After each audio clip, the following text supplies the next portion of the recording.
Hello students, এবং যেই ভিডিওটা দেখছেন যাদের ইংলিশে জড়তা আছে, জড়তা মানে ধরেন রিডিং করতে আপনাদের সমস্যা হয়, তো জড়তা কাটাবেন কী করে আপনাদেরকে আজকে কয়েকটা টিপস বলবো। তো আমি আমার স্টুডেন্টদের শিখে থাকি। একটা হলো যে যাকে আমরা টাং টুইস্টার বলি, একটা সেন্টেন্সকে বারবার বলার মাধ্যমে, কিন্তু যে কোনো সেন্টেন্স না, স্পেসিফিক্যালি কিছু সেন্টেন্সকে বারবার বললে জড়তাটা কাটে এবং সেখানে ফাম্বল হয়, যেখানে যেখানে যে ওয়ার্ডগুলোকে সেগুলো আসলে রিপেয়ার হয়।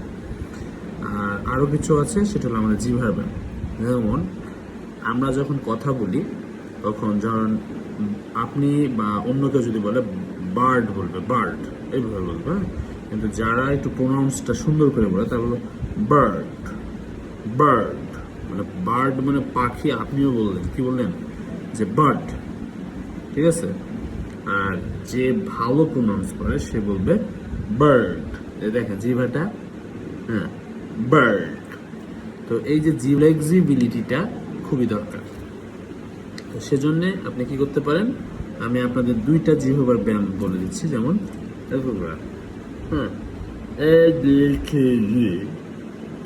N D A I D K A N N O P Q R S T U V W S Y T। হ্যাঁ, একটা হলো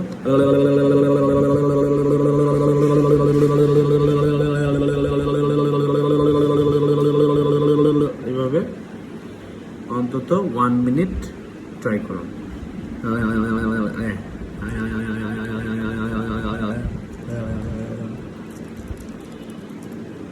এখন এগুলো দেখে অনেকে হাসে, কিন্তু আমি বলতে যাচ্ছি যে আপনি এগুলো করেন, অন্তত টানা 6-7 দিন করেন, দেখবেন যে আপনার জিহ্বা অনেক ফ্লেক্সিবল হবে।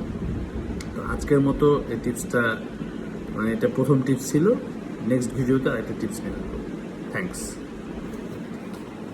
Thanks for watching.